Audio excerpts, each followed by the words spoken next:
Y bueno, ya nos integramos a personas, esto se va llenando, vamos a arrancar.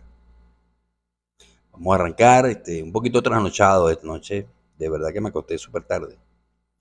Me acosté súper tarde y me levanté súper de madrugada, ¿no? Entonces, bueno, como rutina de todos los sábados, el deseo de estudiar no me deja dormir. Y esta mañana estaba viendo un poquito la historia, ¿no? La historia del Éxodo y de Shemot, pero Shemot a nivel de Éxodo, ¿ok? Con la palabra Éxodo, que significa una salida. Y bueno, y más que una simple huida. En realidad todo se centra en todo lo que condujo a ese éxodo, ¿no? Y bueno, los sabios nos dan pistas clave. Egipto, Misrayim, no es solo un lugar físico en el mapa, es un código que representa nuestro propio exilio personal. Y esa esclavitud a la enfermedad, esa esclavitud que sentimos siempre por el dolor, esa esclavitud que sentimos por el lechonjará, por el dólar, por las situaciones difíciles que todos enfrentamos, es nuestro propio exilio. Y Mitrayín es ese caos, ¿no? Egipto es ese caos que a veces nos aprisiona. Y cuando Jacob entra en Egipto, no es solo un viaje geográfico, sino una elección consciente de meternos en ese caos, sabiendo que es un proceso necesario.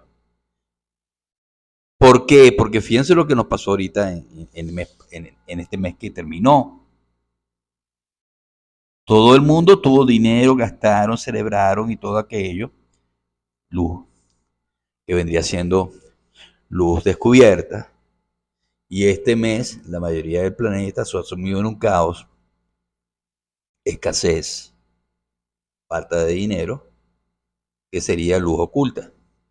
Y el proceso del mes común de enero, que tiene que ver con Janos, es eso, la doble cara. Lo que pasa es que Janos primero te lanza la luz y después te lanza la oscuridad. Y normalmente nosotros debemos siempre trabajar al contrario. Trabajar desde la oscuridad para dentro de la oscuridad encontrar a la luz. Entonces, por eso es que cuando Jacob entra a Egipto, a Misrayim, a la estrechez, a la materialidad, más allá del paseíto geográfico, es una elección consciente de que debemos siempre meternos dentro del caos, sabiendo que es un proceso necesario para la corrección, ticún, proceso necesario para el ticún, por decisiones pasadas. Y que una vez que entendemos esto, podemos salir de ese caos de inmediato y liberamos la luz que estaba oculta dentro de ese caos. Esa es la diferencia. Por eso que yo nunca me confío en lo que pasa en el mes común de diciembre, porque yo sé que la luz se manifiesta, pero que después viene la oscuridad. Y uno trabaja al contrario. Yo primero, dentro del caos, libero la luz, encuentro la luz oculta. Y bueno, y el libro de Shemot, ¿no? Éxodo, que nos habla de cómo la libertad emerge de ese caos. La libertad siempre emerge del caos. La libertad no emerge de la paz.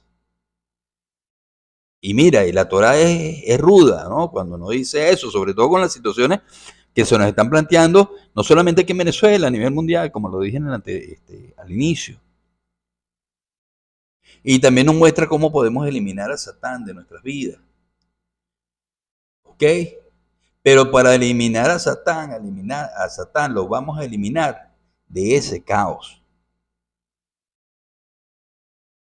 Y para ahí, bueno, imagínense, el Zohar y un poquito leyendo al rabino Isaac Luria, el Arizal, que nos recuerda que Misrayim viene de Misra. Y Misra, que significa comprimir, encerrar, restringir. Y eso lo podemos asociar con lo que vivimos en cada uno de los lugares de nuestro planeta. Es todo lo que nos causa dolor y caos. El Misra es todo lo que nos causa dolor y caos. Porque el Misra es el caos total, el laberinto en el que nos perdemos, Entonces, la creación de la estrategia para salir de allí implica entender que ese caos tiene un origen y un propósito. Y la planificación estratégica, por lo tanto, reside en identificar la misra,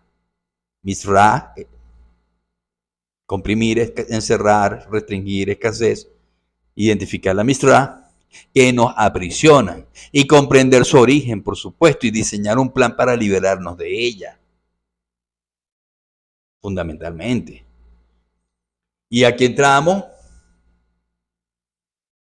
luego de planear cómo es en mi proceso de formación intelectual, motivacional y emocional, y cómo reconecto con la luz interior. Porque en el contexto de este libro, de esta parashá, Shemot, vemos que el período que describe el verso, Yosef y todos los que bajaron con Jacob a Egipto fallecieron. Y es un periodo que descubre el versículo, ¿no? Yosef y todos los que bajaron con Jacob a Egipto fallecieron. Y ellos eran la verdadera nación de Israel, conectados con la luz. Pero al entrar en Egipto, todos esos nuevos nacimientos, al fallecer los viejos, esa conexión se debilitó y se reemplazó por la energía negativa del ego. Entonces, la formación motivacional y emocional es fundamental en nuestra vida, intelectual, motivacional y emocional, porque implica elevarse por encima de las tentaciones del mundo material, eliminando los velos que nos impiden conectar con esa luz. Entonces, cuando cortamos con esa conexión, Satán ocupa ese espacio y la luz se reemplaza por la oscuridad rápidamente, en un instante, en un ratico, en un momento. De un momento para otro el Satán ocupa todo. Así como de un momento para otro, cuando nosotros entramos en el caos y lo liberamos, el Satán desaparece. Y esto nos invita a trabajar en nuestra conexión con la fuente de luz y fortalecer nuestra resiliencia emocional ante las adversidades. Y bueno, mira, si aplicamos esto a nuestras vidas, las acciones concretas serían identificar nuestras propias misrayim, ¿no? Que tenemos en cada una de las facetas de nuestra vida. Y son esos aspectos que nos limitan y causan dolor. Luego de trabajar en reconectar con nuestra luz interior, fortalecer nuestra conexión con el Creador, nuestra conexión espiritual, y tomar decisiones conscientes que nos alejen del caos y que nos acerquen a la libertad, porque en resumen, la historia de Shemot es una invitación a la autorreflexión, a la transformación personal y a la búsqueda constante de mi propia libertad, no afuera, la búsqueda constante de mi propia libertad en el interior, en mi interior.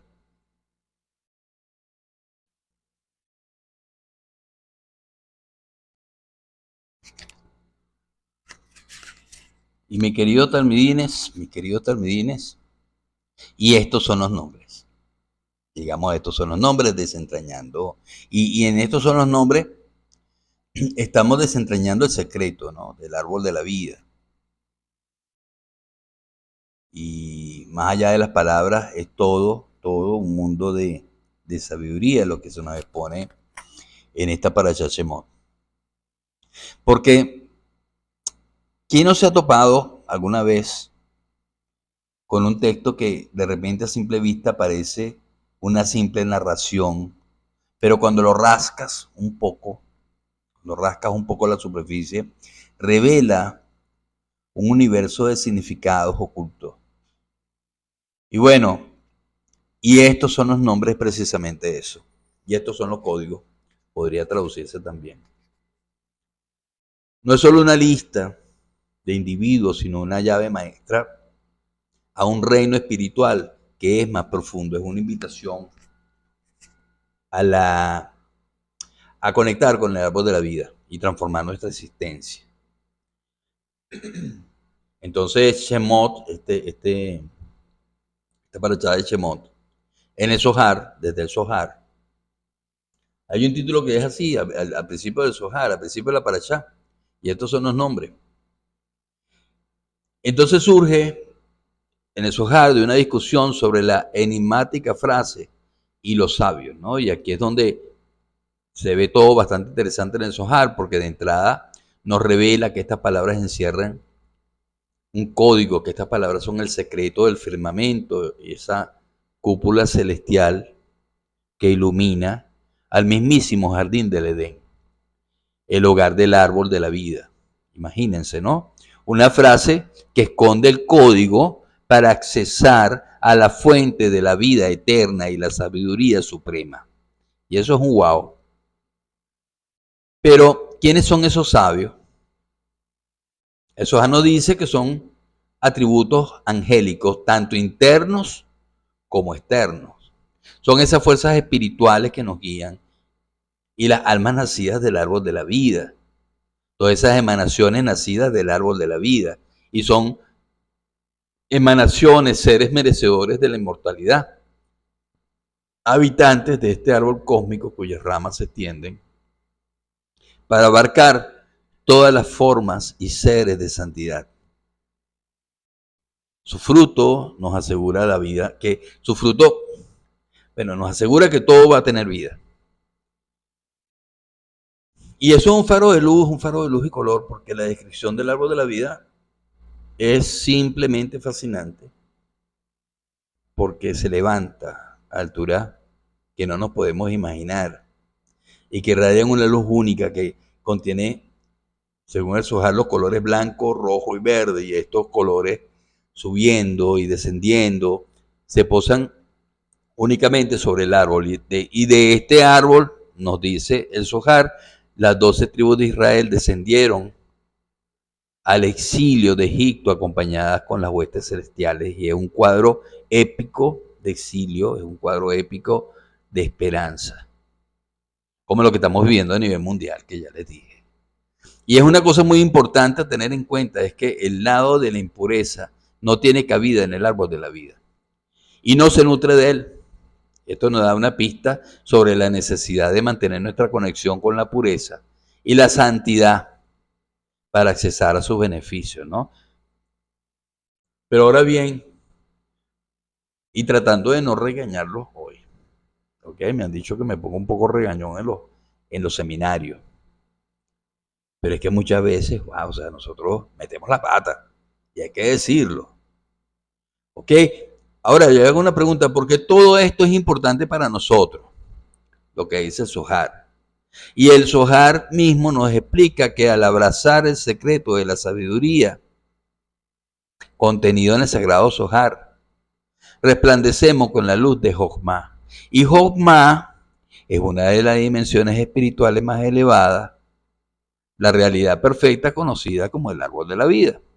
Y este árbol es la fuente de nuestra alegría, este árbol es la fuente de nuestra sabiduría, es la fuente de placer. Y es un reino de inmortalidad y paz eterna.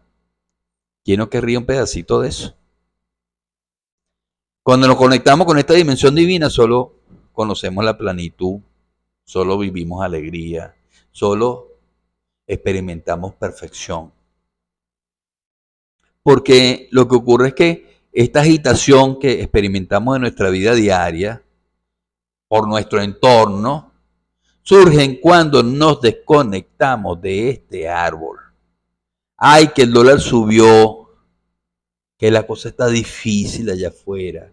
Ay, si el gobierno cambiara, o cuando tenga plata, o cuando me cure, no. Si todo ese caos que estamos experimentando en nuestra vida diaria no depende de lo que está pasando allá afuera, porque todo eso surge cuando nos desvinculamos, nos desconectamos, nos alejamos de este árbol, disminuyendo nuestro dominio físico o languideciendo sería la palabra, en nuestro dominio físico de oscuridad. Nos dominamos por la oscuridad. Y esa oscuridad está en el árbol de conocimiento del bien y del mal. Entonces, ¿cómo podemos activar esta zarapanda de conocimiento? Activar esta conexión con el árbol de la vida y aplicarla a nuestra responsabilidad espiritual. Aquí les dejo algunas ideas, ¿no? Como siempre, estudiar la Torá, reflexionar sobre la Torá y aplicarla con cada día que pase, porque yo nada hago estudiando, si en el día no aplico. Se supone que nosotros los judíos nos levantamos temprano a estudiar para en el día aplicar. Y mira, tenemos que profundizar en el estudio de la Torá y el estudio profundo de la Torá y buscar comprender el significado de los símbolos y las metáforas y cómo eso se alinea con la vida que estamos viviendo cada uno de nosotros desde el lado del planeta donde nos tocó vivir. Ok, mira, también podemos activarlo todo dedicando tiempo a la meditación, a la oración, enfocándonos en la luz y la sabiduría que emanan del árbol de la vida, visualizando los colores blanco, el rojo, el verde. También podemos intentar alinear nuestras acciones con los principios de santidad y pureza. Ojo, en el judaísmo santidad es una cosa muy diferente a lo que dicen las religiones. Santidad para nosotros es ser completos. No es ser buenos, es ser completos. Evitando las influencias negativas y buscar el bien en cada situación. Y recitando un dato, reciten los primeros versos y estos son los nombres con intención y conexión y visualicen cómo la luz destierra la oscuridad en la vida de cada uno de ustedes, porque yo lo hago con mi propia vida. Y compartir, hermanos míos, compartir, Mr. Midine, todo este conocimiento con otros. De verdad, el reenviar, cuando esto esté en YouTube, el invitar a otras personas a las comunidades para que se conecten con la práctica diaria de la Torá, porque la Torá todo el mundo lo enseñó a estudiarse la Torá, todo el mundo enseñó fue a leer la Biblia, a estudiar la Biblia, pero ¿quién enseñó a aplicar la Biblia? A aplicar la Torá. Tenemos que ayudar a otros a conectar con el árbol de la vida, porque allá afuera todo el mundo está conectado, es con el árbol del bien y del mal, con el árbol de la muerte. Y tenemos que encontrar la alegría y la plenitud. Entonces, nuestra responsabilidad espiritual implica un propósito, un compromiso, un propósito con el crecimiento personal, con la expansión de la conciencia, con la contribución del bienestar al mundo. Cuando conectamos con el árbol de la vida, nos convertimos en esos canales de luz, nos convertimos en sabiduría y ahí somos capaces de cambiar nuestra realidad, transformar nuestro entorno y el entorno de quienes nos rodean. Y estos son los nombres. Es mucho más que una simple lista, es una puerta de entrada a un reino de sabiduría, alegría, inmortalidad.